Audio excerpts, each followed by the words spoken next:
Let's come before the Lord. Let's pray.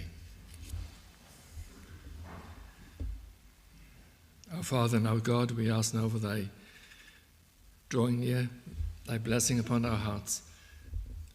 We pray, O Lord, for these blessings through Jesus Christ, who came to this world to save sinners. And it is in his name we come before thee, O Lord, and ask now for grace and grace upon grace, and all might be to thy glory, we pray. Amen. Well, this morning, let's turn to Acts chapter 20, and reading from verse 13 through to verse 27. Acts 20, from verse 13 to 27. Hear the word of God.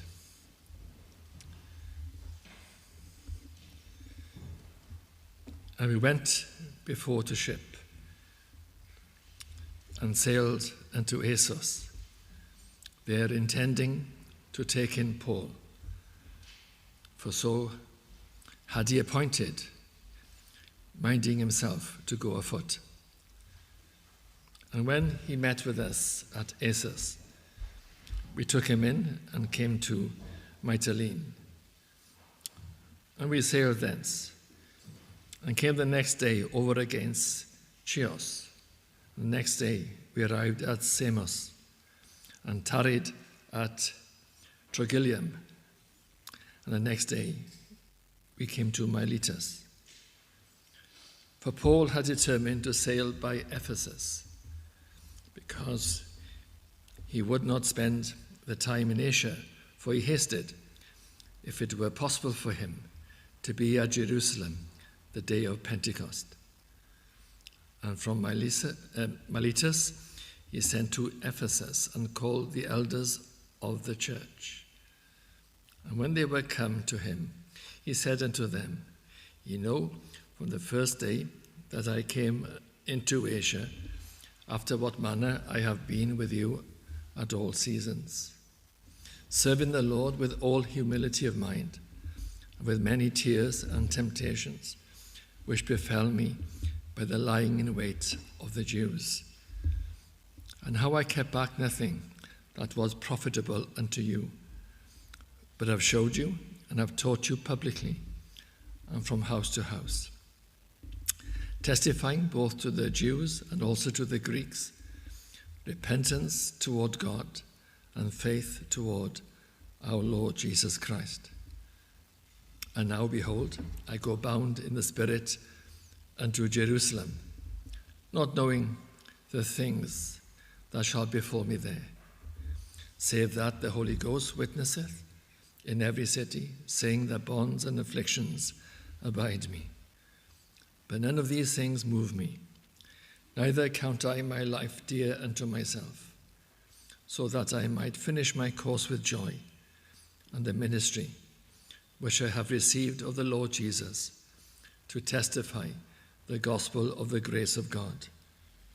And now behold, I know that ye all, among whom I have gone preaching the kingdom of God, shall see my face no more. Wherefore I take you to record this day that I am pure from the blood of all men. For I have not shunned to declare to you all the counsel of God. Amen. May the Lord add his blessing to that reading of his word.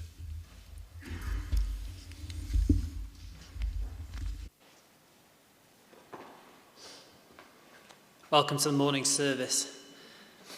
Meetings today, the online Sunday school was released earlier this morning on YouTube, and then Capel Rath meets this afternoon at 3:30 p.m.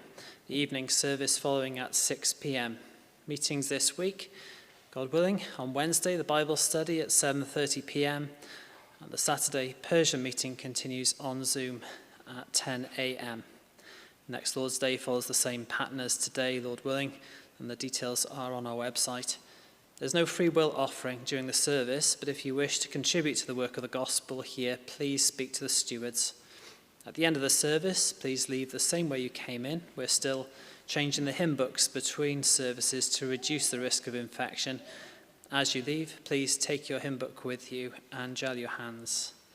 Now we will quietly sing while the hymn recording is played and remain seated.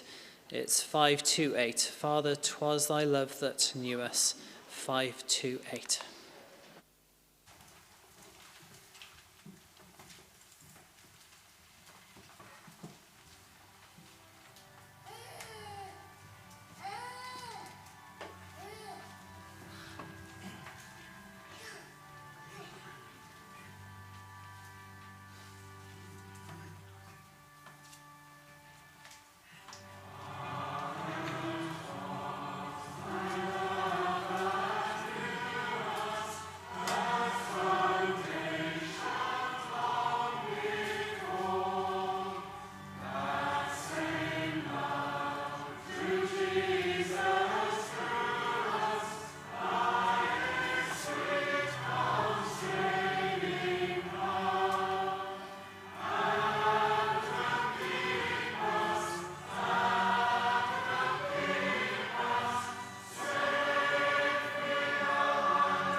Well, children, I've got something very precious here, very valuable.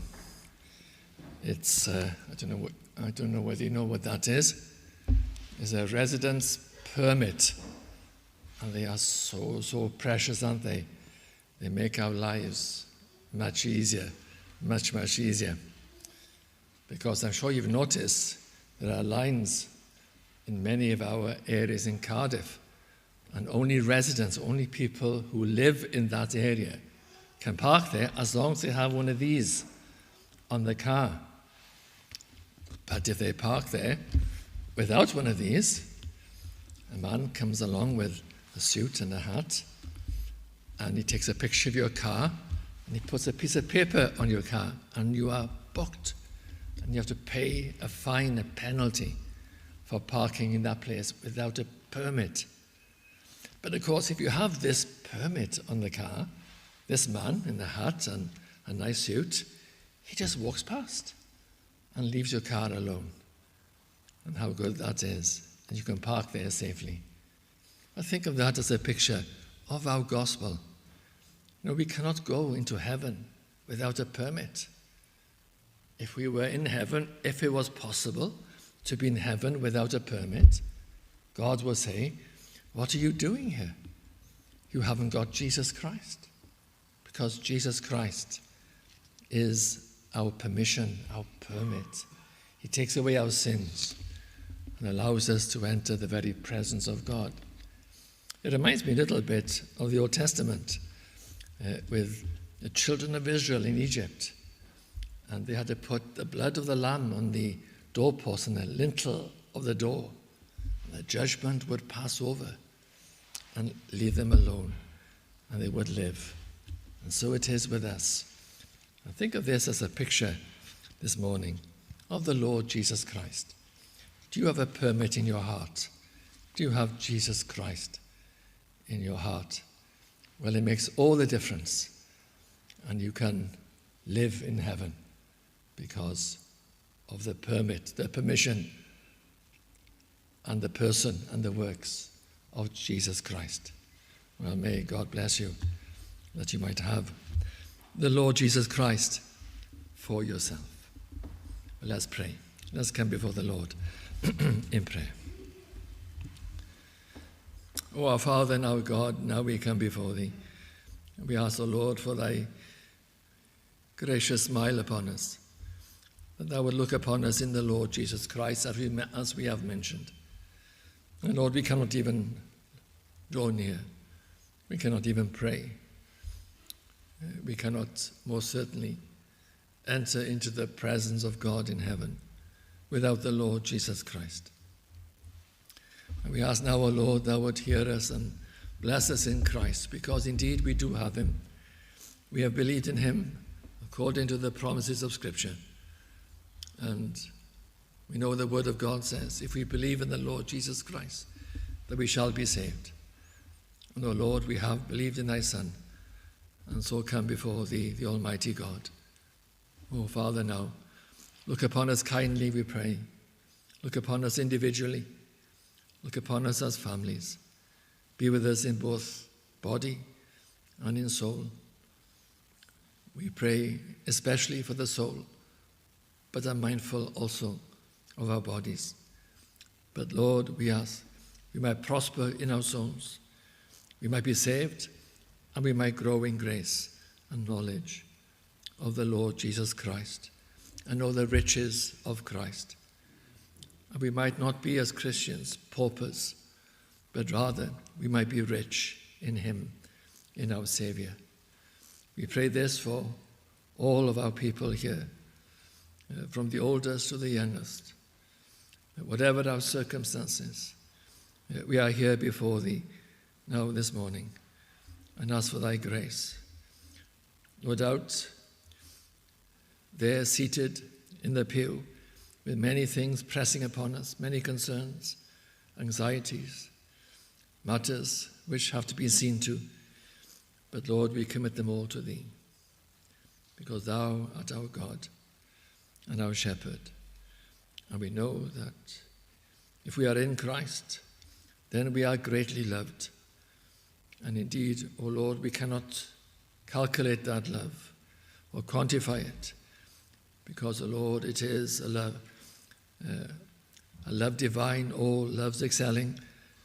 So, Lord, we pray that thou would encourage our hearts this morning, touch our hearts with that touch of love and of grace.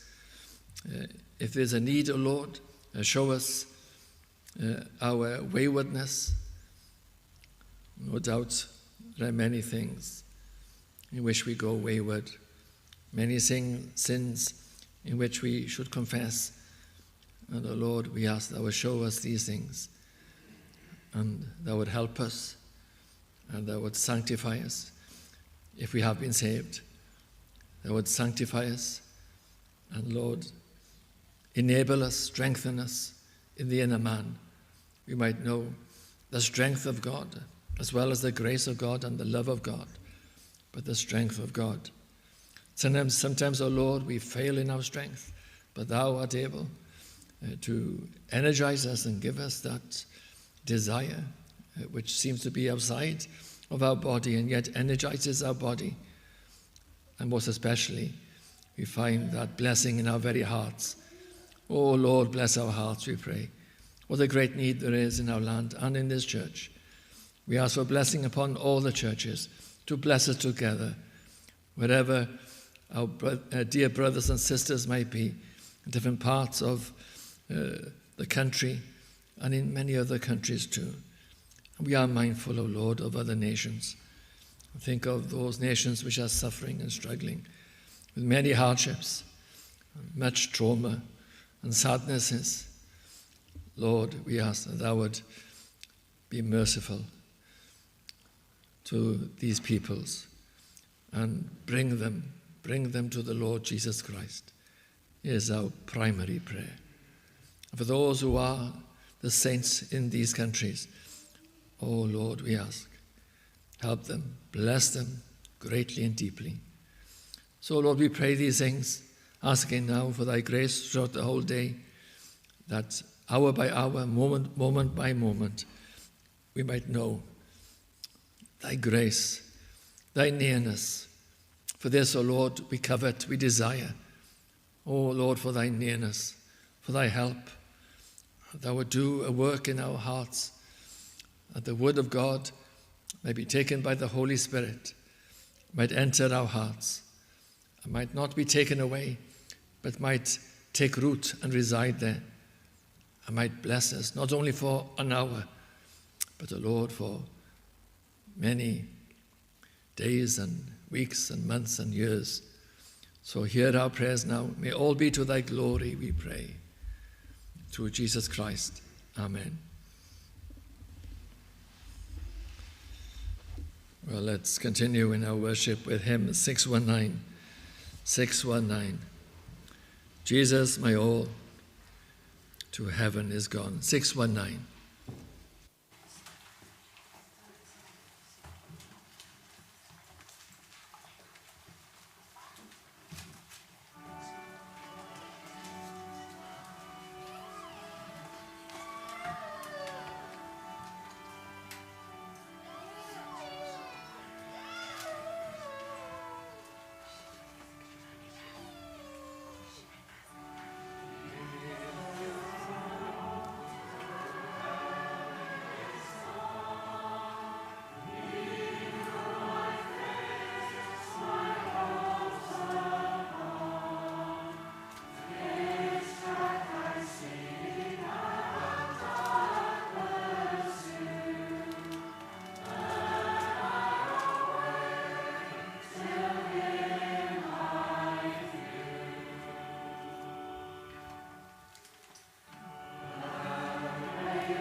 Turn with me to Acts 20 and verses 20 to 21.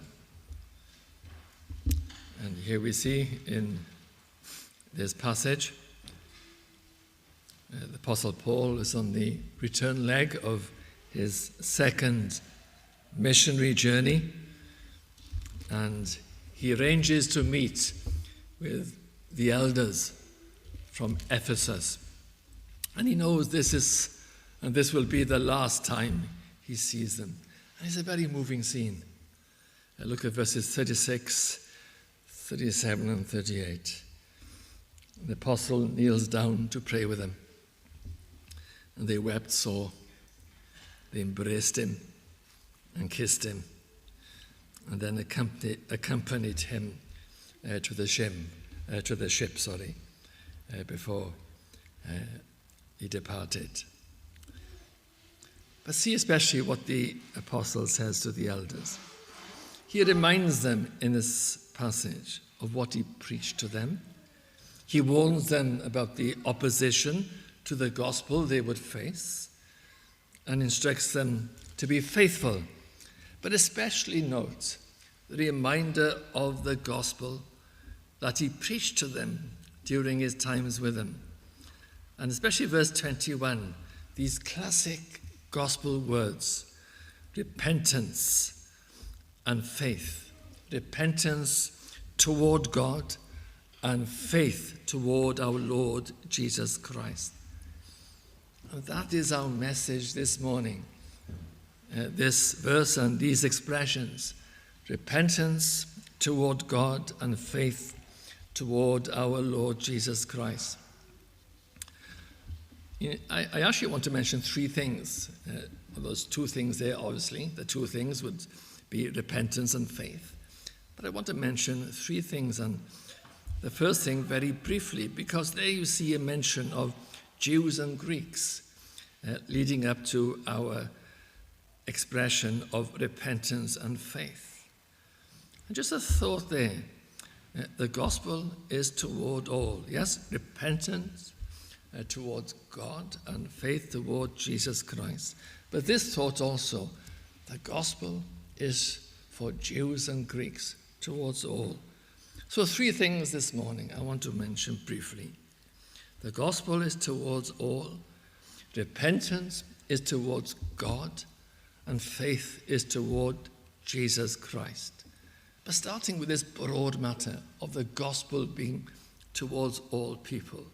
See again, a mention of Jews and Greeks. Well, why Greeks? Does it mean only Jews and Greeks? Well, of course not. Greeks represents all the nations, like does the phrase Gentiles. It means all the non-Jews, all the other nations. And so we have here an expression of the gospel being preached to all men and all nations.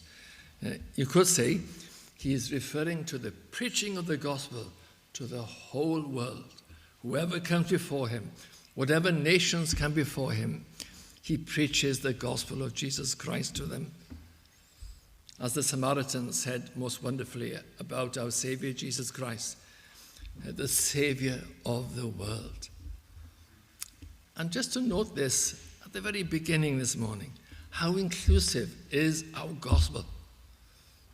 That your nation is included in the gospel invitation, the gospel call. Your nation, whatever your nation is, it is included. Indeed, I would even define it further, because maybe you are from a people and are not recognized as a nation. Well, your people are also included. Whatever people you are from within a nation, maybe not recognized, maybe persecuted, maybe despised, as often small nations and small peoples are. But God has remembered you, and the gospel is for you. You are included. It's inclusive. These wonderful phrases we could just pass over are worth noting. Jews and Greeks. And also notice the word towards later on in the verse.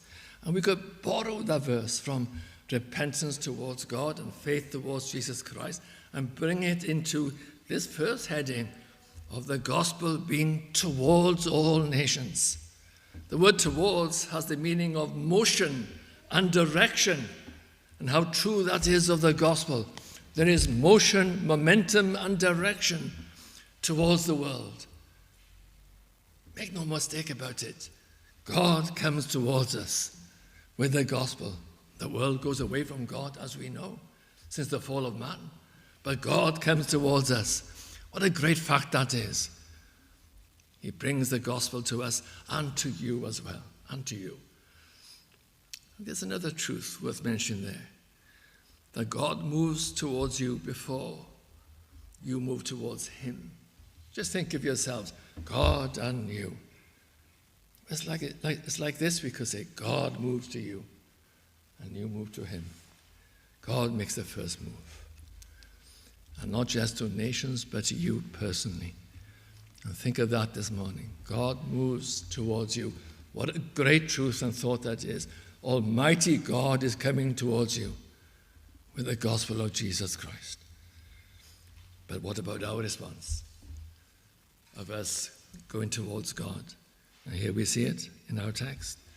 Repentance toward God and faith toward our Lord Jesus Christ. Look then at the repentance toward God, first of all. And there are many things we could say about repentance, but we'll say just a few things this morning.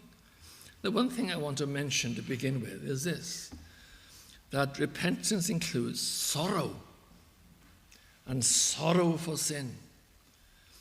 Now, maybe for some, that's already a step too far, and you know nothing or very little about sorrow for sin, or maybe a touch of conscience, pang now and then, but you soon recover and carry on.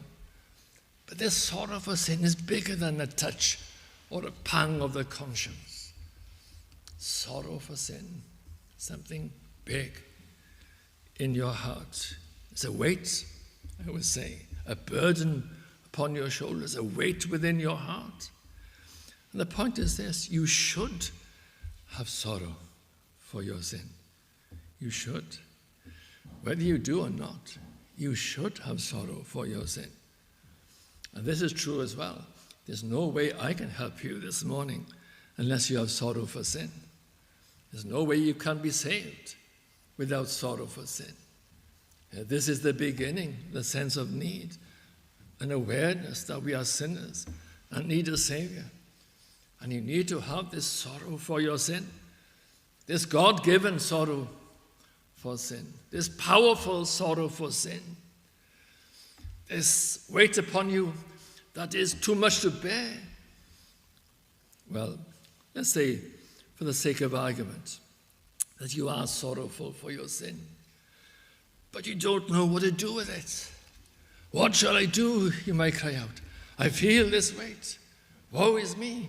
What shall I do with these sins I feel pressing upon my heart? I can't get rid of them. They press down upon me. The guilt is always there and always before me.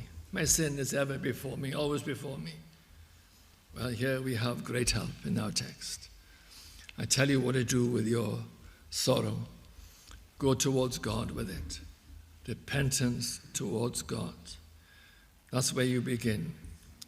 Repentance towards God. And also, as you think of this direction of your heart, taking your sorrow of sin towards God, something else must happen for that to happen. If you are going towards God, you are leaving something behind. Yes, your sins and the world, of course. You are turning away and going away from the world. And that, of course, is why many don't go towards God. They will not leave their sins and the world. Very often, people have intellectual arguments. They reason and want answers to their questions. But the heart of the matter invariably is they will not leave their darling sins and the way of the world they so love. But you see, this direction towards God and this leaving the world is quite precise, because it is possible, I guess, in a way, that you could leave the world, reform your life, and not go towards God. But that won't help you very much. But this is the answer you need, to turn away from the world, towards God. It's a very simple message this morning, really. Away from the world, towards God. And to go all the way to God.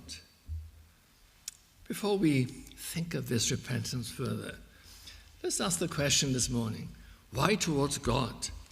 Let me mention 2 reasons why you repent towards God. And one reason is this, is because our sin is against God. That's why we go to God. Now it's true, we sin against many people in our lives. But this is a greater truth, that God has made us and we are answerable to him. It's God's laws which govern us. We all live in some country. There are laws which govern us. And we live in God's country, and his laws govern us. And we have broken his laws. We are answerable to him. Not just that, we owe him obedience and glory because of who he is. It's due him because he is God. He's not like other men, however noble they might be, and you might praise them. But God is God, and is perfect and glorious, and all glory is due to him in such a splendid majesty. This is not a small thing. The glory of God. We should give him due obedience and glory to him. And of course, when we sin against him, not only do we not give him glory and obedience, we go the opposite direction. And so it's back to him we must go. Think of David with Bathsheba and Uriah the Hittite. And he said in Psalm 51, against thee and thee only I have sinned. What a strange thing to say. Surely he should have mentioned reparations towards Uriah the Hittite or Bathsheba even. He sinned against Bathsheba, sinned against himself, sinned against all the people of Israel. But no, he says, this eclipses all. Against thee and thee only I have sinned. And even though we sin against each other, it's a small thing compared to the great issue of sinning against God. So for sure, we must repent towards God because we've sinned against God. Because another reason we repent towards God, because only God can pardon sins. Oh yes, you've sinned against others, and others may forgive you or not. But even if they forgive you, your sin remains. They cannot pardon you. They cannot take away that sin that was sinned against them. They may say it doesn't matter, but you still have sinned. It's still a fact. And the pardon of your sin cannot be taken away. You know, it's true, isn't it? Even in earthly matters, somebody might commit a crime against another person, and they might say, forget it, it doesn't matter. I won't press charges. But the authorities of the land might say, no, we shall press charges because they committed a crime against the laws of the land, not just against you. And so it is here too, that against God we have sinned, and only God can pardon us. Only God can take away the penalty for that crime against him, that heinous crime. Because really we are serial sinners. We are great, great sinners, all of us, all of us. If you only knew your heart, you would understand what a great sinner you are. But perhaps you do know your heart to some extent. But God pardons sins. And that's why we go to him. He alone can pardon sin. He can pardon sins. The Jews, the Pharisees understood this. Only God can forgive sins. And it's true. And he can remove our sins through Jesus Christ, as we shall see. But see this motion and direction of repentance. Your repentance is towards God. And think of this moment now as you come towards God. What happens? What happens as you move towards God? is the movement of the heart, isn't it? And your very soul. You move towards God with sorrow of sin, repentance of heart, wishing to turn away from the world, wishing to be forgiven. And so there's a sense, as you come towards him, of greater sense of sin, as you sense God and purity and eternity. And this now is something different from the world you're accustomed with. You're now approaching holiness, purity, the eternal being of God. There's quite a moment when you go towards God with repentance. And you come, and the closer you become, you could say, the more bowed down you are in repentance, and you cry for mercy. Have mercy upon me, O God, for I am a sinner. Have mercy upon me. And that cry comes from a repentant heart. Have you cried like that? Have mercy? Or are you debating it? Or are you wanting some help in your salvation? As a helping hand? Or rather, do you come as somebody utterly devastated by your sinfulness? And you're calling to God for help? I think that's a good gospel word. Help. Help, Lord, help.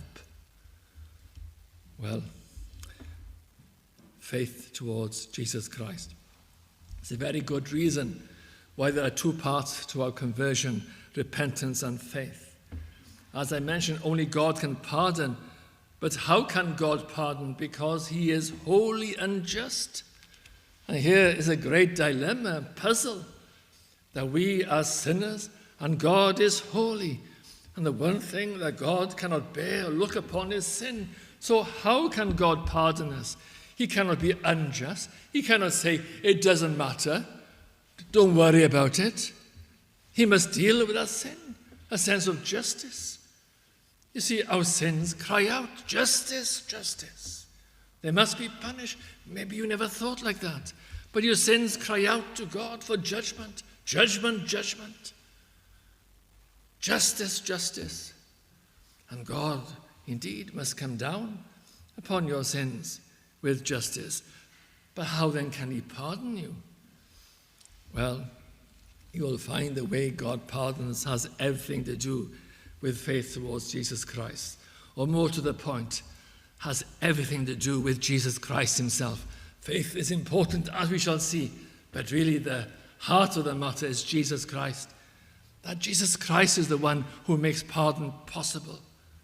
Jesus Christ is the one who satisfies the holy and just God and takes away the wrath of God and the sins of men. It's Jesus Christ who has enabled a gracious God, a merciful God, a loving God to pardon. Although gracious, loving, and merciful, he could not pardon without Jesus Christ. But he sent Christ to do a work so that he could pardon us. Well, we mentioned earlier the blessed motion and direction of the gospel of God towards the world. It was God the Father who sent his beloved, the Son of his love, the Lord Jesus Christ, into this world. And see how Jesus Christ saved. See the plan of God, the plan of redemption. How wonderful it is. Oh, there's a logic here. There's also romance and love and glory here too. And Jesus Christ came to this world to enable God to pardon us by taking away our sins and also giving us righteousness with his life. With his death on Calvary, he took away our sins and the wrath of God. With his life, he gives us righteousness. And so we find ourselves, through Christ, to be right with God. Jesus Christ satisfies God and enables God to pardon us. And so we find this complete salvation is found in Jesus Christ. Let me point out to you this morning an obvious fact. If you are therefore to obtain salvation, you must go towards Jesus Christ. To put it simply, or in other words, he has what you need. He has the pardon of God through his blood of Calvary and his righteousness. He has what you need. And unless you go towards him, you can't have what you need. And so these crucial, important words of the Apostle Paul here. I preach repentance towards God and faith towards the Lord Jesus Christ. And they go wonderfully together. But think of this faith. And think of this faith towards our Lord Jesus Christ, which is a lovely phrase, isn't it? Our Lord Jesus Christ. And understand this. This faith, what is it? It's much more than a vague faith. Maybe you drove here this morning and you crossed some bridge. And I guess you had some faith in the engineers who built that bridge and did the calculations, and the contractors who put it all together, and there you have a bridge. And as you went over, you trusted that that bridge would hold your car and you wouldn't collapse into the river or whatever. Well, it's much more than that. Kind of probability, kind of vague faith we exercise every day with many things. No, this faith is powerful and urgent. And it's hope against hope. And you trust with the depths of your soul. You don't cross a bridge like that. But such is the need of your heart, and such is the work of Christ, and the desperate situation you find yourself in, that your faith has to take hold of Christ. Your heart has to leave the world in repentance and take hold of Christ with all the might of your soul, with a God-given might. And this is something not like you do every day, but momentous and crucial. It is a moment. Faith towards Jesus Christ. And so this morning, that is exactly what you must do. You must go towards him. Have you thought of that? Is your soul static? Or is it moving? Are you moving towards Jesus Christ? You can never be saved unless you move towards him. If you are static, if you are hesitating, looking at the world and looking at Christ, you will never be saved. You must leave the world and go to Christ. Oh, and go to him and look into his face and believe in him.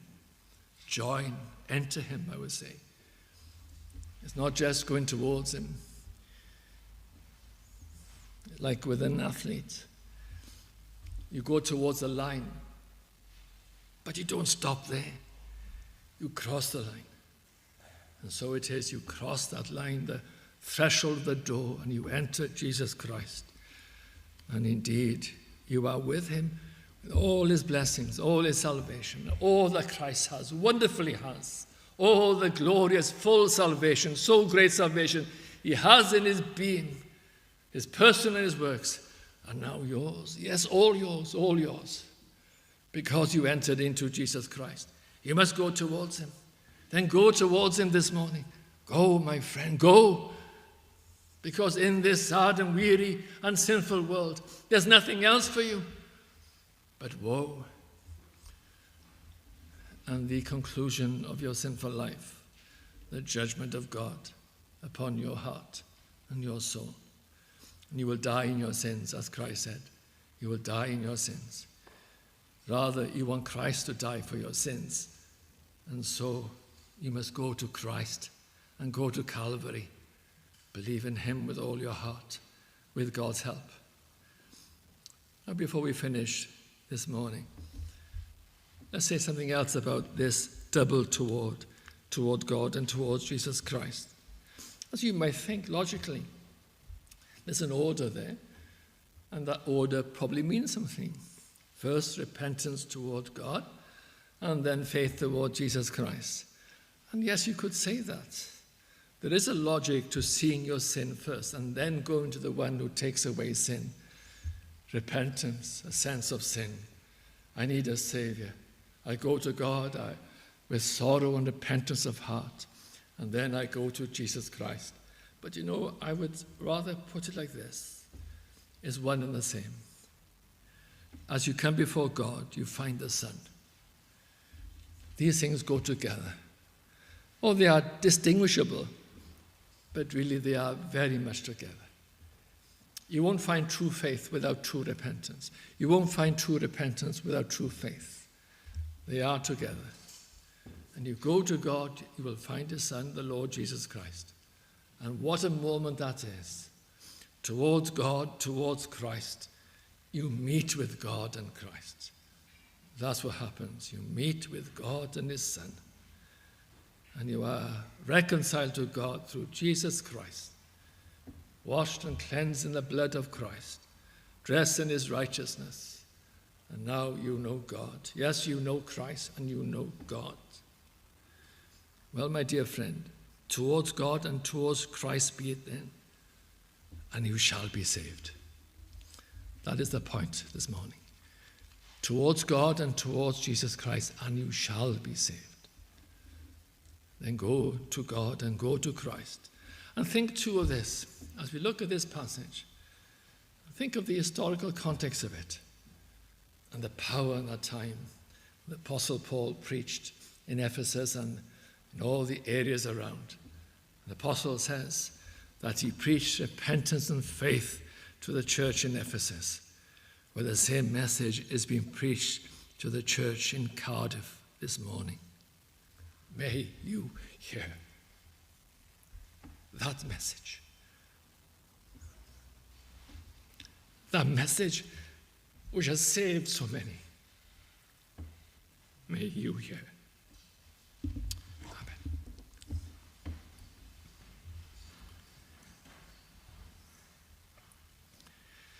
Our blessed God and our Father, we do ask for this historical faith and repentance, which has saved so many, to be found this morning in the hearts of all present. And this repentance and faith, which has proven so effective with many souls through the ages, and particularly here in Ephesus and in the time of the Apostle Paul, may we know its olden power and its present power, to the glory of God. Amen.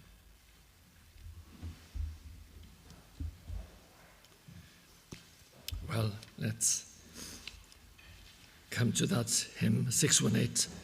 I hear thy welcome voice that calls me, Lord, to thee, for cleansing in thy precious blood that flowed on Calvary. I am coming, Lord, coming now to thee. Wash me, cleanse me in the blood that flowed on Calvary. Please remain seated as we sing this hymn.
Let us pray.